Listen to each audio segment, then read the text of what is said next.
Assalamualaikum warahmatullahi wabarakatuh. Alhamdulillahi rabbil alamin. Allahumma sholli ala Muhammad wa ala ali Muhammad. Saudara, dialog berikut adalah dialog yang diselam dari sebuah kisah agung di medan Uhud ketika panah menancap di kaki seorang singa Allah, Sayyidina Ali. Di tengah darah dan debu, ia berdiri dalam solat. Panah tercabut, namun ia tak merasakan sakit, karena hatinya telah larut di hadirat yang maha kasih. Baik saudara, di dialog ini kita beri judul Tenunan Langit di Tanah Darah. Pengelana dengan langkah gontai menghela napas berat saat melihat tanah yang diselimuti debu dan noda kemerahan. Lalu berkata, "Tuan Penenun, aku telah mengembara jauh, namun rasa sakit dan kekhawatiran terus membututi. Mereka mengisahkan bahwa di tanah ini sebuah panah menancap di kaki Ali, sang singa Allah. Tapi yang membuatku tak mengerti, ia seolah tak merasakan apa-apa saat panah itu dicabut. Bagaimana mungkin sebuah luka begitu dalam bisa terasa hampa?" Penenun tangannya terus menggerakkan benang di alat tenun, matanya menatap tajam, namun suaranya tenang, berkata, "Itu bukan luka yang hampa, Pengelana. Itu adalah luka yang penuh sampai meluap. Engkau melihatnya dengan mata kasar, mata yang hanya bisa melihat kulit dan darah. Namun luka itu adalah pintu menuju kesadaran yang lebih tinggi."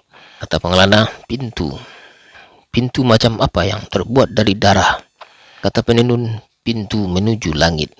Kau tahu, saat seorang hamba berdiri dalam solat, ia sedang menenun. Ia merajut benang-benang kata, ikatan-ikatan ruku dan sujud menjadi sebuah kain yang menghubungkan dunia fana dengan keabadian. Saat itu, panah bukanlah lagi panah. Ia adalah percikan takdir yang diizinkan hadir untuk menguji kekuatan tenunan itu." Kata Pengelana, "Jadi rasa sakitnya ia tidak dirasakan?" Kata Penenun, "Dirasakan, tetapi dengan cara yang berbeda. Rasanya seperti setetes air di tengah samudera." Apa artinya setetes air bagi luasnya samudera? Begitu pula rasa sakit bagi jiwa yang tenggelam dalam solat. Ali tidak merasakan sakit di kakinya karena seluruh kesadarannya telah berpindah. Jiwanya berada di Sidratul Muntaha, sementara tubuhnya di tanah ini. Bagaimana mungkin seorang raja di singgasananya memedulikan sebutir pasir di kakinya? Kata Pengelana, "Lalu darah yang menetes, apakah itu air mata dari rasa sakitnya?"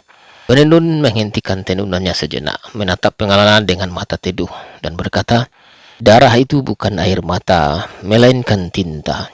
Tinta yang menuliskan sebuah pernyataan agung bahwa kebahagiaan sejati bukanlah ketiadaan rasa sakit, tetapi kemampuan melampaui rasa sakit itu.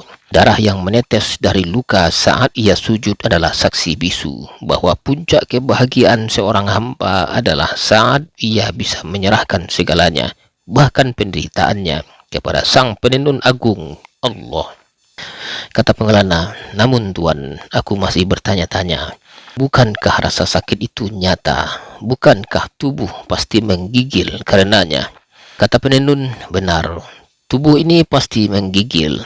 Tapi sadarilah, tubuh hanyalah satu lapisan. Ada lapisan jiwa, ada lapisan ruh, ada lapisan cinta. Bagi orang biasa, sakit berhenti di kulit. Bagi para pencinta, sakit hanyalah kabut tipis di permukaan. Semakin dalam ia masuk dalam cinta, kabut itu sirna. Sayyidina Ali adalah pecinta, dan cinta yang membakar dirinya pada Tuhan lebih besar daripada rasa sakit dunia." Kata Penenun, "Bagi Ali, penderitaan yang hakiki bukanlah panah yang menancap di kakinya. Penderitaan yang sesungguhnya adalah terputusnya hubungan dengan Sang Kekasih yang maha sempurna. Saat panah itu masuk, ia tidak panik, karena ia tahu Sang Kekasih melihatnya. Ia ingin kembali terhubung, ia ingin bertemu, maka solat menjadi jembatan yang ia bangun dengan segenap jiwa." Kata Pengelana, "Begitu dalam maknanya. Aku selalu berpikir doa adalah permohonan, memohon agar dijauhkan dari rasa sakit. Tapi kau mengajariku bahwa doa justru bisa mengubah rasa sakit itu sendiri. Kata penenun tepat sekali. Doa sejati bukanlah meminta jauhkanlah panah ini, melainkan biarkanlah panah ini mendekatkanku padamu. Panah di kaki Ali adalah tanda cintanya yang sempurna. Sebuah bukti bahwa seorang hamba dapat mencapai keadaan di mana yang tersisa hanyalah Allah. Darah yang menetes itu adalah jejak langkahnya menuju Tuhan. Bukankah itu yang seharusnya kita cari, Pengalana? Bukan ketiadaan luka, melainkan kebahagiaan yang dapat tumbuh dari luka itu sendiri. Pengalana menghela napas panjang, menunduk lalu memandang langit dan berkata, "Guru, aku mulai mengerti. Jalan para pecinta bukanlah jalan yang mulus tanpa luka, melainkan jalan di mana luka menjadi cahaya. Jika Ali bisa melupakan sakit karena cinta, semoga aku pun bisa belajar merubah deritaku menjadi doa, darahku menjadi tinta, air mataku menjadi jendela." Penenun tersenyum tipis, tangannya kembali menenun, kemudian berkata, "Itulah perjalanan sejati, wahai anak jalan. Jangan takut pada luka. Takutlah jika hatimu kering dari doa. Selama engkau menenun dengan benang sujud, setiap luka akan berubah menjadi sulaman indah dalam kain abadi.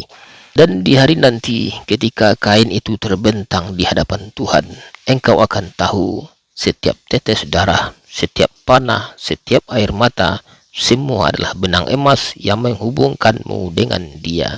Saudara, demikian dialog kali ini, semoga bermanfaat. Wallahu a'lam bishawab. Silakan ikuti dialog-dialog lainnya. Assalamualaikum warahmatullahi wabarakatuh.